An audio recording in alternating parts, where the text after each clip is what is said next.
Welcome to the channel physics classes with Devina Tiwari.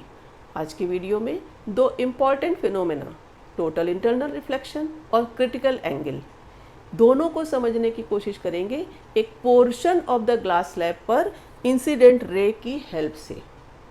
Video शुरू से आखिरी तक जरूर देखिएगा। क्या क्या छोटी छोटी गलतियां करते हैं आप, किस सरफेस के अलोंग इमर्जेंट रे निकलेगी और कौन सी सरफेस पर कौन सा फिनोमेनन होगा, सारी चर्चा विस्तार से करेंगे। हाँ, जो लोग नए हैं चैनल को जरूर सब्सक्राइब कर लें। एक ग्लास स्लैब का पोर्शन है ए बी सी डी। देखिए ये सी डी बी पोर्शन ऐसे कट किया गया है और पॉइंट पी पर एक इंसिडेंट लाइट रे आ रही है 42 डिग्री के एंगल पर। सरफेस ए बी से 42 डिग्री का एंगल बन रहा है। यहाँ ये लग रहा होगा कि जो सी डी बी सरफेस है, इधर तो एयर है और इधर ग्लास है, तो ये रे सीधी कैसे चलती चली जा रही है। कोई भी रे अगर मीडियम चेंज हो रहा है लेकिन नॉर्मल इंसिडेंट होती है तो वो डेविएट नहीं होती, चाहे वो एयर से ग्लास में जाए चाहे ग्लास से एयर में आए। ये रे इस पॉइंट पर नॉर्मल इंसिडेंट है, इसीलिए ये सीधे चलती चली गई है पॉइंट पी तक। पहली गलती तो यहाँ पर ये होती है कि बच्चे इसे एंगल ऑफ इंसिडेंस मान लेते हैं। वो ए बी सरफेस से बना रही है 42 डिग्री, जबकि एंगल ऑफ इंसिडेंस होता है नॉर्मल और इंसिडेंट रे के बीच में बनने वाला एंगल। कहा जा रहा है कि emergent ray from the slab draw करिए और ए बी और ए सी सरफेस पर होने वाले फिनोमिनन को समझाइए। पी पर आपने नॉर्मल ड्रॉ किया, वो गलती नहीं करी कि एंगल ऑफ इंसिडेंस मान लिया 42 डिग्री। कितना होगा angle of incidence? Normal 90 degree बनाता है सरफेस से, तो 42 डिग्री सरफेस से एंगल है, तो एंगल ऑफ इंसिडेंस कितना हो गया? 90 माइनस 42 यानी कि 48 डिग्री। अब दिया है critical angle for glass air interface 42 डिग्री। Angle of incidence in denser medium more than critical angle ही तो है, 48 डिग्री ज़्यादा है angle of glass air interface 42 degree critical angle से।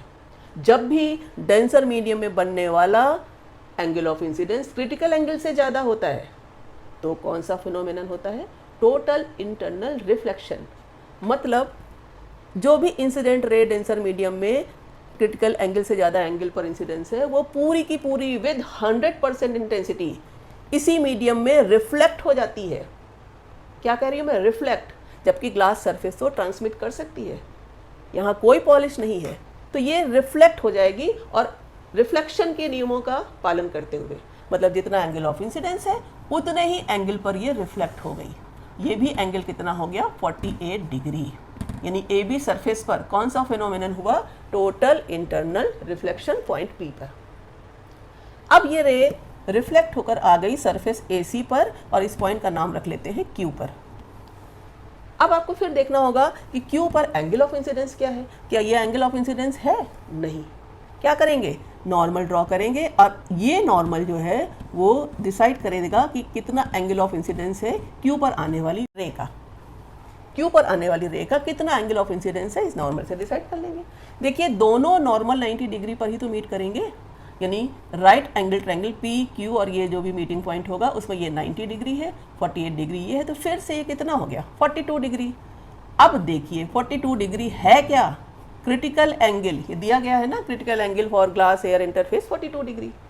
अब डेंसर मीडियम में रे इंटरफेस पर आ रही है ग्लास एयर इंटरफेस पर, और कितने एंगल पर आ रही है? 42 डिग्री पर।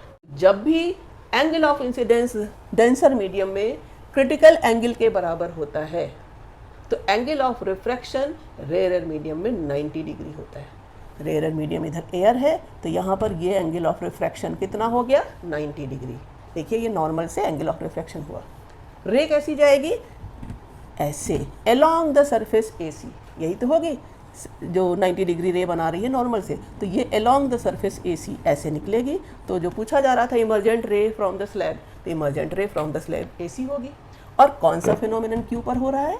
क्रिटिकल एंगल का। तो उम्मीद करती हूँ कि सरफेस ए बी के पॉइंट पी पर टोटल इंटरनल रिफ्लेक्शन क्यों हो रहा है आपको समझ में आया होगा। फिर एक बार बता दूं, रे जा रही है डेंसर से रेयर मीडियम की तरफ और एंगल ऑफ इंसिडेंस है क्रिटिकल एंगल से ज़्यादा। दोनों ही कंडीशन है टोटल इंटरनल रिफ्लेक्शन की, दोनों पूरी हो रही है। ठीक इसी तरीके से पॉइंट क्यू पर सरफेस ए सी पर क्रिटिकल एंगल ये बन रहा है। क्यों? क्योंकि जो पॉइंट क्यू पर रे आ रही है डेंसर मीडियम में ग्लास एयर इंटरफेस पर क्रिटिकल एंगल पर, और जब भी कोई रे क्रिटिकल एंगल पर आती है तो इमरजेंट रे क्या होती है, रेयर मीडियम में कितना एंगल बनाती है, 90 डिग्री, तो वो अलोंग द सरफेस निकलती है। उम्मीद करती हूँ वीडियो आपको ज़रूर पसंद आएगा। Thank you.